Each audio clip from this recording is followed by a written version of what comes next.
Bonjour et bienvenue dans ce nouvel épisode de Confidence d'une diète. Aujourd'hui, nous allons parler d'une phrase qui me suit partout parce qu'elle est devenue mon slogan.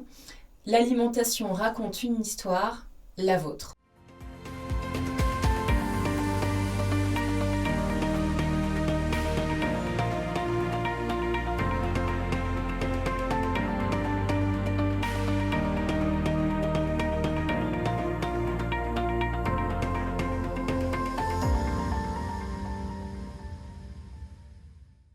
Alors, je l'ai choisie tout simplement parce qu'elle résume tout à fait ma vision de mon métier de diététicienne nutritionniste, ou même plutôt ma façon de pratiquer mon métier. C'est une phrase que je n'ai pas choisie pour son côté poétique ou parce qu'elle était jolie, pas du tout, ni parce qu'elle était originale. Je l'ai choisie parce qu'elle représente exactement ce que j'observe chaque jour dans mon cabinet, dans le sens, et c'est ce que je défends quotidiennement, que derrière chaque personne qui vient, chaque problématique qui vient, derrière chaque souci alimentaire, il y a une histoire et celle de la personne qui est en face de moi.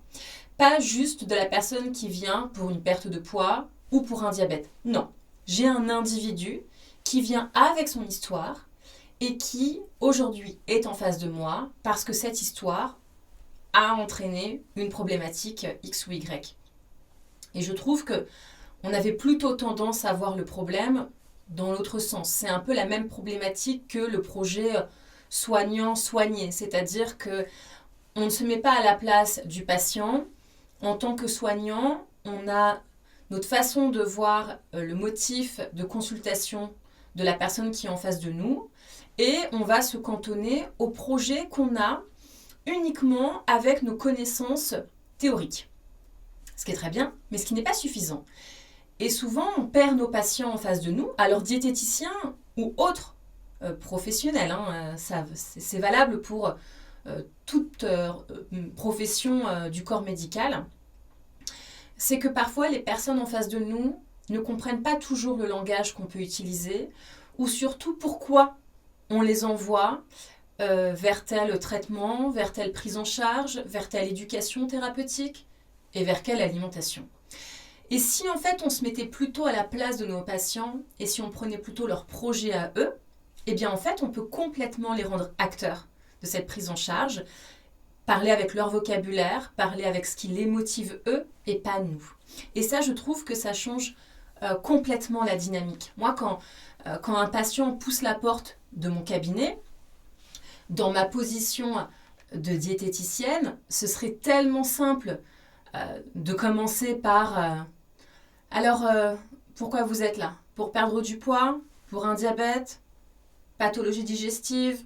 Intolérance? Point. On ne va pas plus loin. Est-ce que vous mangez 3 repas par jour? Est-ce qu'il y a des légumes à chacun des repas? Point. Je prends ces informations-là et en fait, je sors ma petite fiche spéciale diabète, spéciale maladie de Crohn, spéciale obésité, spéciale dénutrition, tout ce que vous voulez. Mais en fait, c'est pas ça. Non, ce qui m'intéresse, c'est plutôt... Alors, qui êtes-vous? Qu'est-ce qui a fait qu'aujourd'hui vous êtes venu vers moi? Et quand je dis qu'est-ce qui a fait que vous êtes venu vers moi, c'est qu'au-delà du motif de consultation, parfois, le motif de consultation, ça fait longtemps qu'il est connu et que la personne sait qu'elle devrait potentiellement venir me voir. Mais il y a eu un élément déclencheur qui a fait que c'est ce moment-là qu'elle a choisi pour venir. Ça m'intéresse parce que je trouve que ça va en dire beaucoup après sur la suite du parcours et sur l'état d'esprit dans lequel la personne qui est en face de moi est. Et ça va être complètement différent. Un petit peu comme quelqu'un qui aurait dans l'idée d'arrêter de fumer et qui va le faire tout simplement parce qu'il y a un pari qui est posé ou parce qu'un groupe de copains le fait et il va suivre le mouvement. Alors parfois ça marche et tant mieux, mais en fait on se rend compte que c'est pas forcément le projet de la personne ou le bon moment et que du coup, ça va peut-être pas réussir de la même façon que s'il avait attendu le bon moment, le déclic. Alors le déclic, ça peut être tout simplement des fois une question de timing, comme ça peut être un événement de notre vie ou de quelqu'un de notre entourage qui nous fasse réagir. Eh bien, la raison pour laquelle mes patients poussent la porte de mon cabinet, c'est pareil. Et ça, c'est très très important à prendre en compte. Très important.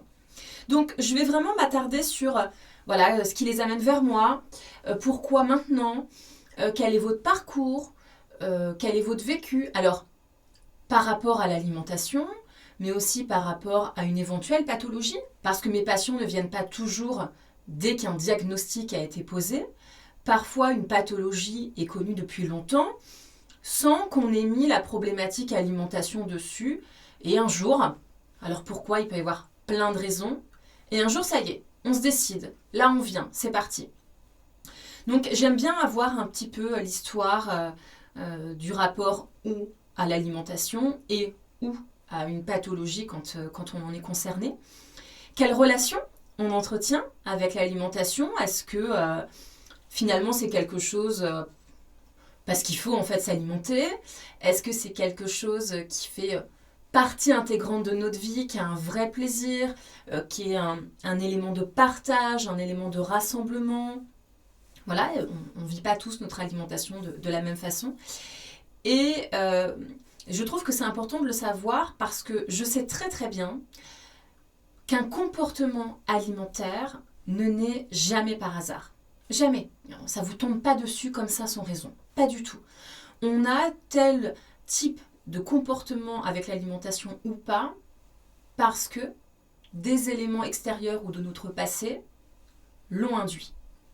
Mais c'est jamais un hasard.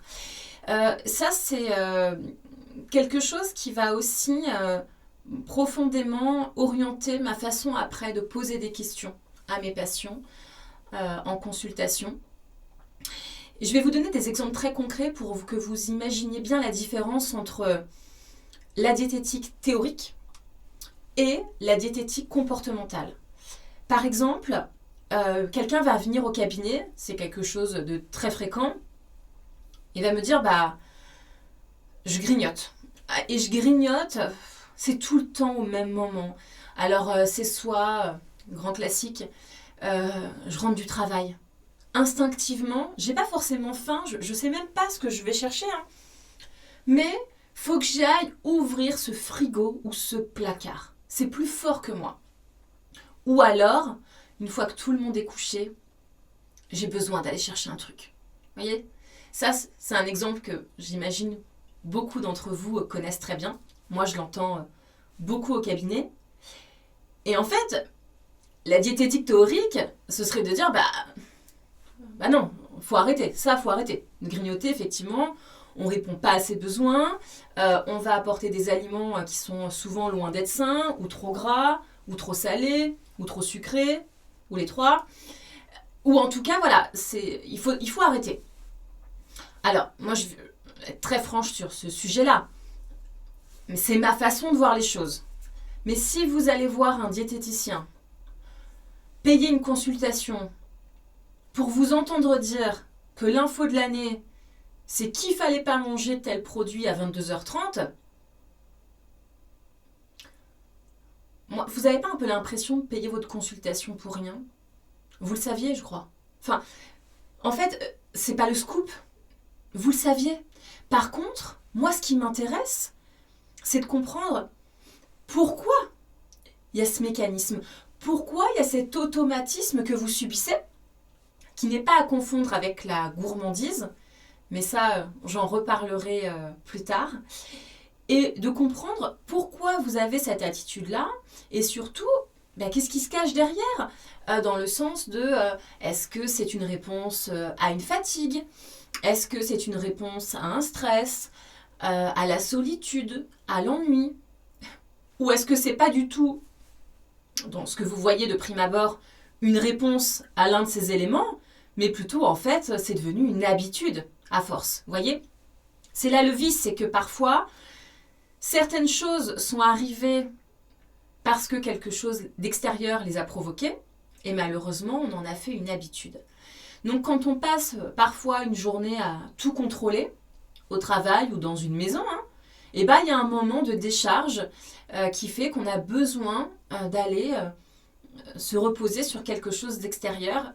Et l'alimentation remplit très bien ce rôle. Très bien.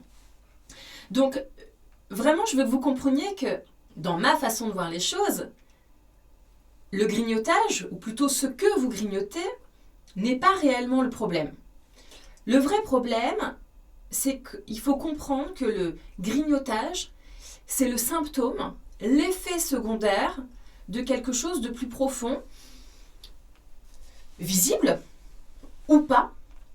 En tout cas, s'il ne l'est pas tout de suite, on va faire en sorte de le voir. Mais en tout cas, quoi qu'il en soit, que ce problème soit visible ou non, c'est bien quelque chose qui raconte une histoire. Vous voyez ? Et là, elle est personnelle. Elle est personnelle. Je vais avoir 10 patients qui vont me dire « je vais grignoter ». Les 10 peuvent avoir des raisons très différentes d'arriver au grignotage. Et là, ils ont une alimentation, une histoire de cette alimentation qui leur est propre. Un autre exemple, parce que ce n'est pas toujours qu'un problème de compulsion alimentaire dans le sens manger des produits quand il ne faut pas ou des grandes quantités. Des fois, il y a des problématiques qui peuvent moins ressembler d'ailleurs à des problématiques de comportement alimentaire, mais pourtant qui en sont. Exemple, je n'arrive pas à manger de légumes. Et quand je dis je n'arrive pas, c'est pas forcément des gens qui n'aiment pas du tout les légumes. C'est plutôt qu'il y a, sans qu'ils s'en rendent compte, tout un vécu derrière ça qui fait que ce produit-là, ils ont beaucoup de mal à l'intégrer dans une alimentation quotidienne. Ils ont beaucoup de mal à y penser, ils ont beaucoup de mal à avoir le réflexe de le mettre, alors que quand ils le consomment, bah ils me disent non, c'est pas que j'aime pas, enfin j'aime bien, mais j'y pense pas, c'est pas dans mes habitudes. Et ça, vous voyez, derrière ce genre de réflexion, alors je donne l'exemple des légumes, mais ça peut être valable sur plein d'autres choses. Il peut y avoir des souvenirs d'enfance, des repas imposés, des conflits familiaux autour de la nourriture, des expériences sensorielles difficiles, un espèce de traumatisme en fait de certains aliments. Ça peut arriver bien plus souvent qu'on l'imagine. Il y a des personnes qui vont vous dire bah tiens, quand je mets ça à la bouche, c'est pas que j'aime pas, mais ça me rappelle de mauvais souvenirs. Et en fait, c'est pas qu'ils n'aiment pas, c'est que leur cerveau a ce souvenir d'un mauvais sentiment, alors que ce soit gustatif, un souvenir au niveau de l'odorat, de cet aliment ou qu'on a consommé quand on a été malade. Et du coup, il y a une association très négative au niveau du cerveau qui s'est faite entre l'aliment ou la catégorie d'aliments et notre façon de l'appréhender, de l'apprécier. Et ça peut jouer dans la façon dont on va s'alimenter. Et puis, ça peut aussi être des croyances transmises depuis plusieurs générations sur attention, tel aliment pose problème.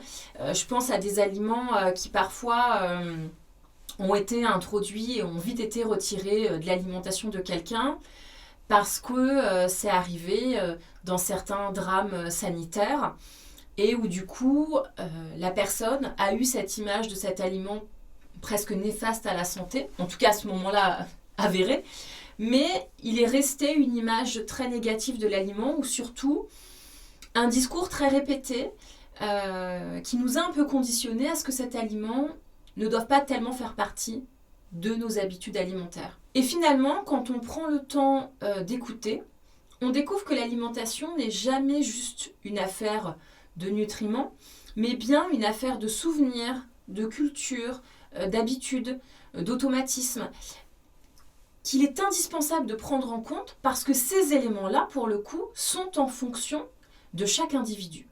Contrairement, effectivement, aux calories, aux nutriments, etc. D'ailleurs, pendant très longtemps, la nutrition a surtout regardé l'assiette, la composition de l'assiette. Alors, quand je dis pendant longtemps, Ceci dit, je trouve que c'est encore très très présent, trop présent.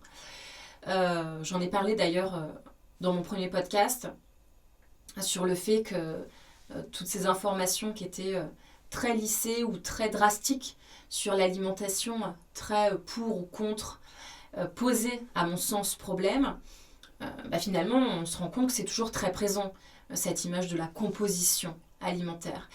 Alors on continue de compter les calories, les glucides, les protéines, les matières grasses. Les applications qui comptent les calories sont toujours sollicitées par le public, alors qu'elles posent de vraies questions et de vrais problèmes sur l'interprétation de son alimentation et de son comportement alimentaire. Voire même, moi je l'ai vu, peuvent en engendrer des problématiques de comportement alimentaire parce qu'on se met à se poser des questions des fois là où on ne s'en posait pas. Ça, ayez conscience que ça revient très fréquemment. Alors bien sûr que ces connaissances sont importantes. Elles font partie de mon métier. Les calories, les glucides, les protéines, les nutriments, tout ce que vous voulez. Bien sûr, c'est indispensable. Mais elles ne racontent qu'une partie de l'histoire. Et certainement pas l'origine, en tout cas, de votre comportement alimentaire. On nourrit pas juste un corps, on nourrit vraiment un être humain. Les émotions, les habitudes, les automatismes, comme je vous disais tout à l'heure, ça c'est très important, la notion d'automatisme en alimentation. C'est pareil, c'est quelque chose qu'on redéveloppera davantage parce que je trouve que c'est un sujet très important qu'il faut vraiment comprendre, la notion d'automatisme alimentaire. Vous banalisez forcément à un moment donné vos repas, même quand vous pensez que vous les regardez. C'est quelque chose que vous faites tous les jours. Ce serait une charge mentale incroyable que d'avoir tout le temps un regard très attentif de son alimentation. Il y a forcément des moments où on va le banaliser. Tout ça, ce sont vraiment des raisons pour lesquelles je me suis progressivement orientée vers une approche plus comportementale, plus humaine de notre alimentation. Parce qu'au fil des années, au fil de mes consultations au cabinet, j'ai constaté quelque chose. 2 personnes peuvent recevoir exactement les mêmes conseils alimentaires. L'une va pouvoir les mettre en place, pas l'autre. Pas parce que la deuxième manque de volonté, mais tout simplement parce qu'elles n'ont pas la même histoire. Moi, j'ai des patients, s'ils se réunissent devant mon cabinet en sortie de consultation, s'ils comparent leurs consultations, ils peuvent se dire « Mais attends, elle m'a quasiment dit l'inverse de toi. » Oui, ouais, et ça arrive parce que la raison pour laquelle vous faites ça n'est pas la même que la personne que j'ai eue en consultation juste avant. Tout simplement, vous n'avez pas les mêmes contraintes, les mêmes expériences, le même rapport à votre corps, le même rapport à votre alimentation, au rituel du repas. C'est pas la même chose. Vous n'avez pas les mêmes obligations familiales, professionnelles. Donc tout ça, c'est quelque chose qui est... Alors, je trouve que c'est toute la richesse de notre métier. C'est que tout ça, c'est à chaque fois à prendre en compte. Nos consultations ne peuvent pas, ne doivent pas être les mêmes d'un patient à l'autre. Alors évidemment qu'il y a des choses qui vont se retrouver, encore une chance. Mais la façon dont on va le travailler avec vous, la façon dont on va en parler, certains exemples que je vais vous donner, certains mots que je vais utiliser avec vous ne seront pas les mêmes qu'avec l'autre personne. Voilà. Je crois vraiment qu'il n'existe pas de bonne alimentation universelle. De toute façon, les différentes cultures culinaires du monde nous le prouvent très bien. Il existe des repères scientifiques, bien sûr, et encore une chance. Mais après, il y a la réalité de chaque individu et de l'environnement dans lequel il évolue. Voilà. Et une mère célibataire qui court après le temps n'a pas les mêmes besoins ou en tout cas pas les mêmes capacités de mise en place qu'un étudiant avec un budget serré ou que quelqu'un qui a un confort de vie financier bien au-delà, bien au-dessus du sien, ou que quelqu'un, une famille, vous avez les 2 parents qui vont être très actifs en cuisine ou même l'aîné de la fratrie va l'être aussi. ils n'ont pas les mêmes problématiques. C'est pas possible. Ils n'ont pas les mêmes outils à portée de main. Il faut le prendre en compte aussi. On ne peut pas attendre la même chose de nos patients en fonction de leur profil. C'est pas possible. Une personne qui a vécu des années de restrictions alimentaires ne pourra pas aborder certains sujets de la même façon qu'une personne qui vient et en fait qui commence seulement à se positionner sur ce sujet de l'alimentation, de voir où elle en est, de l'impact que ça a sur son poids ou un problème de santé. Ils n'auront pas du tout les mêmes capacités de mise en place des outils qui peuvent être les mêmes, d'ailleurs. Mais on ne peut pas en attendre la même chose. En tout cas, pas au même rythme, ça c'est certain aussi. Une personne âgée qui a perdu l'appétit, vous ne pouvez pas attendre la même chose qu'un adolescent en pleine croissance. C'est pas possible. Alors que la problématique peut tout simplement être faut que j'en prenne de la masse musculaire. L'adolescent en pleine croissance peut avoir cette volonté-là. La personne âgée aussi. Ils n'ont pas du tout le même parcours de vie. Et du coup, vous ne pouvez pas du tout avoir le même dialogue. Donc, il faut que nous aussi, on soit dans une compréhension de votre parcours complètement fluide. Moi, je dis souvent à mes patients que c'est pas à vous de vous adapter à ma pratique, à ma technique, ma méthode, Alexandra. Non, c'est à moi. C'est mon métier, c'est le mien, de comprendre comment vous êtes et de trouver la méthode qui sera adaptée à vous, pas l'inverse. Voilà, déjà là, on se trompera de problème. Donc, chaque alimentation est unique, vraiment, parce que ce qu'elle raconte de vous est unique. Vous êtes unique. C'est quand même plutôt bien, profitons-en. Donc, prenons-le dans tous ses aspects. Et puis, vraiment, il y a autre chose, moi, qui me tient particulièrement à cœur, c'est que l'alimentation est un super langage. Parfois silencieux, c'est vrai, mais c'est un super langage qui peut montrer beaucoup de choses. Des fois, mes patients n'ont pas besoin forcément de rentrer dans certains détails de leur vie, que de par la façon dont ils me parlent de leur alimentation, de telles problématiques, des fois, j'arrive un peu à mettre le doigt sur... Et vous êtes sûr que dans votre passé, il n'y a pas eu ça ? Alors, ça ne marche pas toujours, mais il y a des fois, on a des surprises assez folles de ouais, effectivement. Ouais, parce qu'on est un peu habitué quand même à voir quel type de problématiques reviennent en fonction des profils. Donc, faites-nous confiance. Si on est bien à l'écoute de vous, on est censé aussi vous aider à le découvrir. Vous n'êtes pas forcément obligé de le porter tout seul. Cette responsabilité de comprendre votre alimentation, c'est aussi notre job à nous. Et cette alimentation qui va être éventuellement pour se réconforter, se protéger, parfois pour reprendre le contrôle d'une situation, pour des personnes qui ont l'impression que tout leur échappe. Le point commun dans toutes ces données-là, qu'elles soient positives ou négatives, c'est que la nourriture devient souvent un refuge, sans qu'on s'en rende réellement compte. Une récompense, une compensation, en tout cas, ce qui est certain, une manière de gérer ses émotions positives ou négatives. Ça fonctionne pour les deux. Vous savez, vous le voyez bien, des fois on a du mal à se maîtriser quand on est tout seul. Et puis des fois on a aussi du mal à se maîtriser quand il y a un apéro à portée de main dans une vie sociale très riche, où en plus on rigole beaucoup. Et pour le coup, on n'est pas déprimé, on n'est pas dans l'ennui. Et pourtant, on ne comprend pas pourquoi on ne maîtrise pas mieux notre alimentation. Parce que elle peut tout simplement être le mécanisme de réponse de la gestion des émotions, positives ou négatives, comme je vous disais juste avant. Donc c'est pour ça que je ne crois pas aux solutions toutes faites. Je ne crois pas aux listes d'aliments interdits, autorisés. Je ne crois pas aux méthodes qui permettent ou qui promettent des résultats identiques pour tout le monde. Ça, si l'argument d'un professionnel, c'est de vous dire « Ah, mais ça a marché pour telle personne », fuyez. Fuyez. Il ne vous connaît pas, en fait. Ou même s'il vous connaît, mais comment c'est possible de comparer deux personnes de façon absolument certaine sur la façon dont le corps va répondre à quelque chose ? Non, rien que ça, c'est une aberration. Ces méthodes, elles se basent uniquement sur des théories et elles oublient quelque chose d'essentiel, vous, la personne qui est en train de nous consulter. Ces méthodes théoriques ne regardent que le problème pour lequel vous venez demander de l'aide. Elles ne prennent pas forcément en compte l'être humain, ou en tout cas elles le prennent en compte, mais après.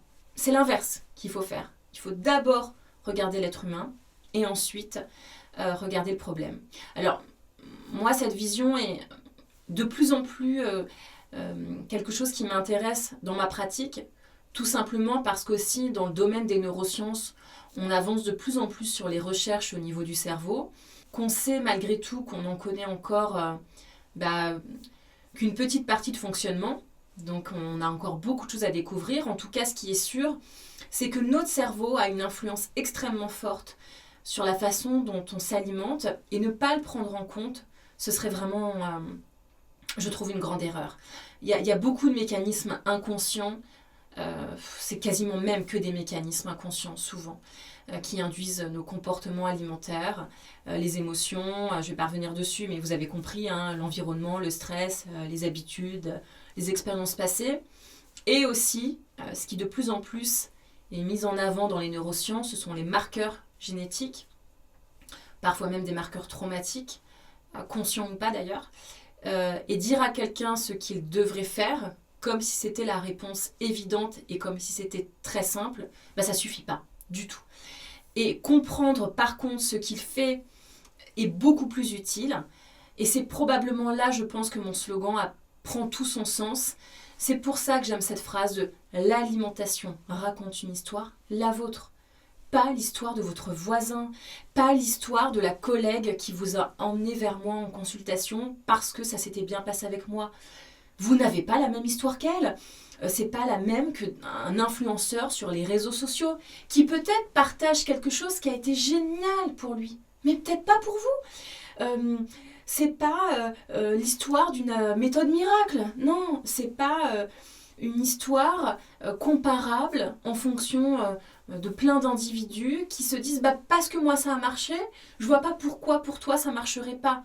Encore cette histoire de culpabilité si jamais ça fonctionne pas avec vous. Parce que quoi? Vous avez encore pas fait les choses comme il faut? Non, parce que ça n'est pas à votre image, ça ne représente pas votre histoire, ça ne correspond pas à votre vraie problématique de fond. Donc on prend en compte tout ça, et quand j'accompagne quelqu'un, mon objectif, c'est pas tout de suite qu'il mange mieux, c'est d'abord qu'il se comprenne mieux. Moi, je vais apprendre à le connaître pour l'aider dans cette démarche, qu'il retrouve confiance dans ses capacités, parce que souvent, en plus, vous avez tendance à vous sous-estimer sur ce que vous êtes réellement capable de faire ou pas, qu'il fasse la paix avec son alimentation, parce que des fois, il y a vraiment besoin de se réconcilier, qu'il apprenne davantage à s'écouter plutôt que d'être tout le temps influencé par des règles extérieures. Je suis vraiment convaincue que l'alimentation durable, elle ne peut pas se construire contre soi. Elle ne peut pas se construire dans de nouveaux dictats. Cette nouvelle alimentation, cette nouvelle relation, elle se construit forcément avec soi-même. C'est d'abord une relation avec vous-même. Mais pour ça, il faut se comprendre. Il faut vous comprendre. Vraiment. En respectant votre histoire, votre fonctionnement, en respectant les paramètres de vie que vous ne choisissez pas toujours d'ailleurs, en accueillant les difficultés, sans jugement, parce que y a le chemin qu'on s'est imaginé, et puis il y a ce qu'on va faire. Mais ça, c'est pas que l'alimentation, c'est la vie tout court. Il y a ce qu'on avait prévu, et finalement ce qu'on fait. Ce sera pareil. Donc il faut accueillir ça avec bienveillance, en acceptant de parfois reculer un petit peu pour de nouveau mieux avancer, pas à pas, voilà, ne pas être trop pressé. Si vous devez retenir une seule chose de cet épisode, j'aimerais que ce soit, la prochaine fois que vous vous interrogez sur votre alimentation, ne vous demandez pas si ce que vous mangez est absolument parfait. Demandez-vous, est-ce que je sais pourquoi là, j'ai mangé comme ça? Demandez-vous ça. Parce que derrière chaque habitude alimentaire, derrière chaque difficulté, chaque comportement, il existe une histoire qui mérite d'être entendue et surtout comprise. Merci d'avoir partagé ce moment avec moi. À très bientôt pour une nouvelle confidence d'une diète. Et n'oubliez pas, l'alimentation raconte une histoire, la vôtre.